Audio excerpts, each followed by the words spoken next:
David, you ask if I've had any interesting dreams recently. Oh, every night. Let's see. Last night I was telling Sky Guardian I had a dream.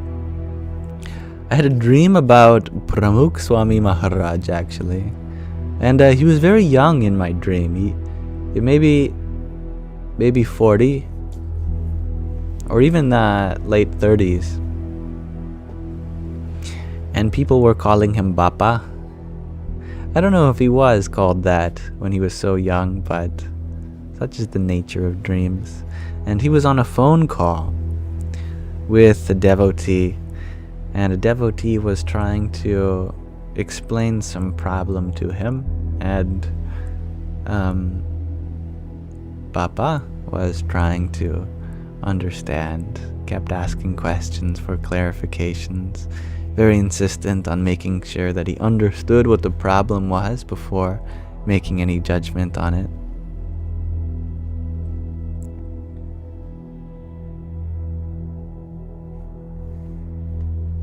We're going to be reading a few pages from In Love at Ease, which is a new book that we've been reading through together. It concerns everyday spirituality with Pramukh Swami Maharaj. This was a spiritual teacher, a guru, and president of a spiritual organization known as BAPS, which is a kind of Hindu denomination which worships Swaminarayan, whom was a great being and worshipped as an incarnation of Narayan, Vishnu, in the turn of the 19th century. And we are recounting some stories from Pramukh Swami Maharaj's life through the eyes of many devotees, especially the author, Yogi Trivedi.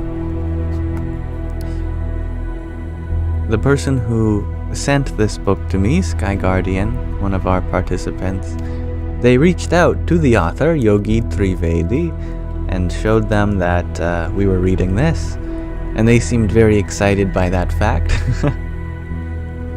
which makes my heart just sing. Also, all the proceeds from this book go to support tribal education in India, which is lovely. So we're still reading through the introduction. This section is called The Book. I assume it's about this book, but we'll see. Could be about a different book.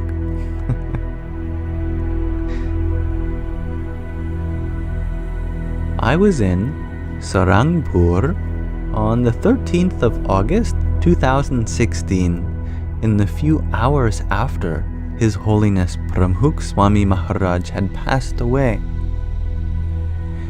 As a disciple and believer, I was confused. An entire generation of Hindus had only known Swamishri as their guru, as the face and leader of the organization and community that they were a part of. Having been a journalist and adjunct professor of journalism, I was fascinated to analyze the media coverage of the passing away of one of India's most influential religious Hindu leaders. Despite how Gujarati his language and customs were, Swamishri's reach extended well beyond Gujarat and the Gujarati diaspora. Hindus around the world knew of him through his travels, traditional Hindu mandirs, houses of worship, interactions with heads of state and world leaders, and understated but impactful humanitarian initiatives. More than 2.1 million people had traveled to that small village in the Kathiawad region of Gujarat over the course of 4 days to pay their final respects to Swamiji or Swamishri. Many of these people had never seen him while he was alive, but had been touched by his message of love and unity. Despite the overwhelming appreciation and outpour of reverence for Swamishri's life and message, most of the media coverage of his passing away was highly regionalized in Gujarati and in Gujarat editions of the national Indian newspapers. I was astounded by the lack of front cover interest in the national editions. After all, Prime Minister Shri Narendra Modi and much of the opposition leadership had flown into Sarangpur to offer their respects on the occasion. Major religious leaders, artists, musicians, and diplomats had found their way to this small village in Saurashtra. Why was this not a story of national interest? Even for reasons of marketability for the rest of the world. As a scholar and a biographer of Bhagwan, Swaminarayan, and Hinduism, I noticed the same was true for the overall messaging, literature, and theology of the Swaminarayan community. The community's poetry and theological treatises had not been shared in a way which would be accessible and palatable to the broader Indian or spiritual community. Most of what has been written about the community and Swamishri has been written for and by the community, and Swamishri has been written for... Wait. Did I read the same sentence again? And typically assumes Gujarati and sectarian familiarity on the part of the reader. There we go. There is not a single book focused solely on the Guru, his attributes, and his life's messages, which can be presented to a non-Swaminarayan, non-Gujarati, non-Hindu, English reader. The two books that come close are Transcendence, My Spiritual Experiences with Pramukh Swamiji in 2015 by Dr. APJ Abdul Kalam, the former President of India, and Eternal Virtues in 2008. Dr. Kalam's book shares his interactions with Swamishri and how he applied them to his life as a scientist and statesman. The latter is an English adaptation of a Gujarati book depicting Swamishri's spiritual attributes, which presupposes reader familiarity with the community and Gujarati. The large English readership within the Swaminarayan community generally prefers this type of publication. More recently, the community is also documenting Pramukh Swami Maharaj's life through a 13-volume biography in Gujarati. An English translation of these 13 volumes is also underway. This book, however, is not that.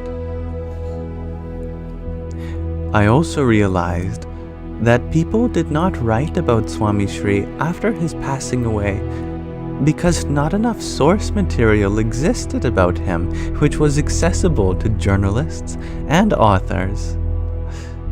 Though his personal interactions, house visits, phone calls, and handwritten letters number in the millions, his life and message were not shared through published content outside of the Swaminarayan community.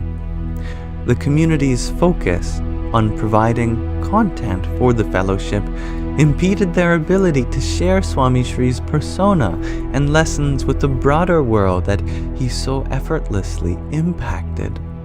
This book may mark the first attempt to do just that in 100 years. The impetus for writing this book was personal as well as communal. The book is inspired by my interactions with my guru, but furthered by my desire to share the lessons from these interactions with a broader readership across diverse communities.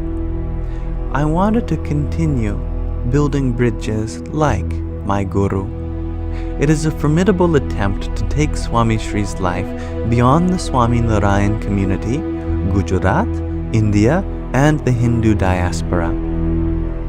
His life exemplifies how to live with others, with one's inner self, and in constant union with the divine. His life is spiritual, practical, religious, and at once worldly. These lessons are not just relevant to the Hindu, Indian, or Swaminarayan. They are timeless and universal. There are a number of ways that I could have organized this book, but I chose to divide it into 4 chapters. 3 incidents that I detail at the start of this chapter illustrate 4 major aspects of Swamishri's life and interactions with others, which we read previously. Bhakti, devotion, and seva, selfless service.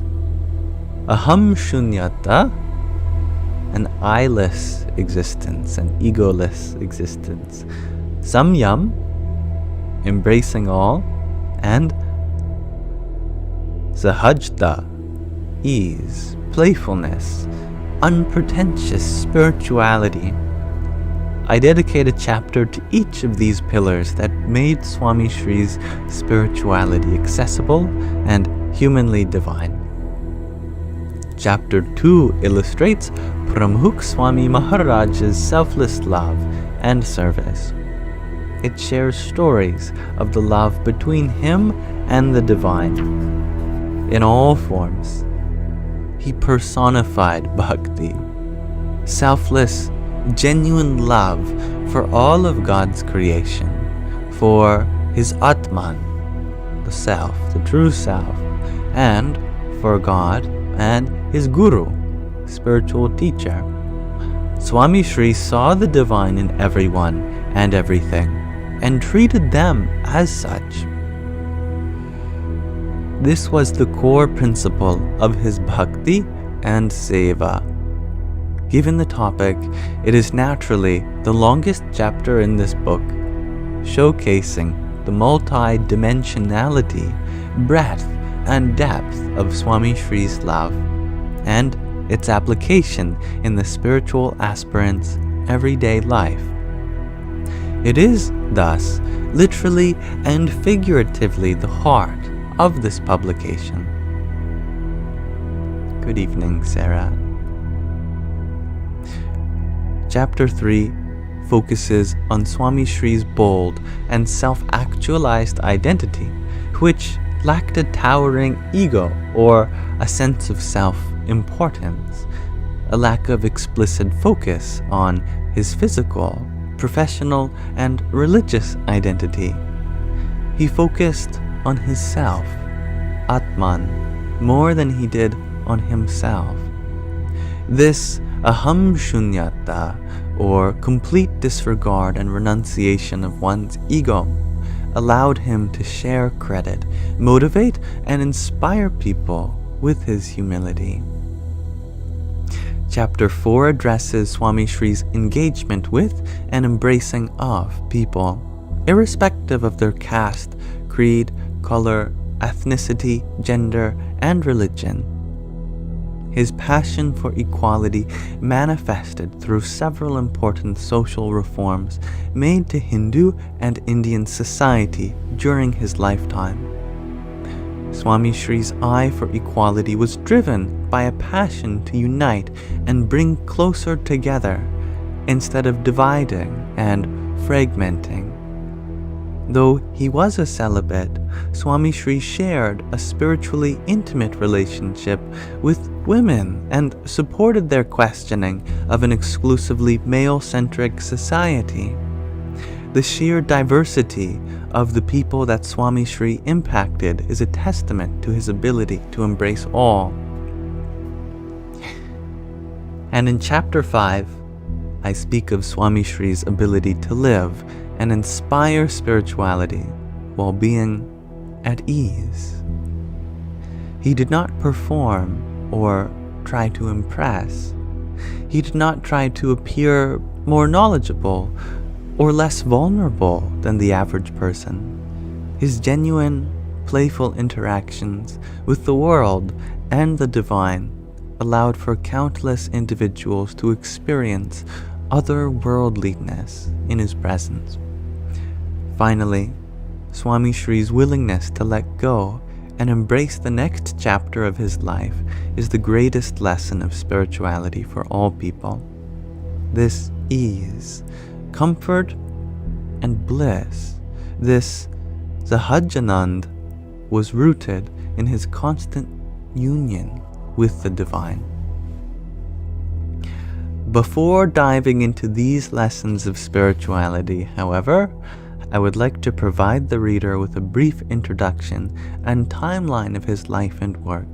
This will be helpful to those unfamiliar with Swamishri's background and his life's purpose. And as such, we will be answering the question, who was Pramukh Swami Maharaj, at a later time. For now, we will pause our reading there, and I thank you for listening.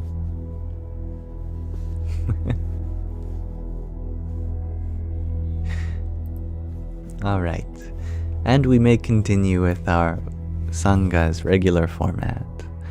If any of these words have inspired questions, or you feel motivated to share something from your life at this time, do be my guest here.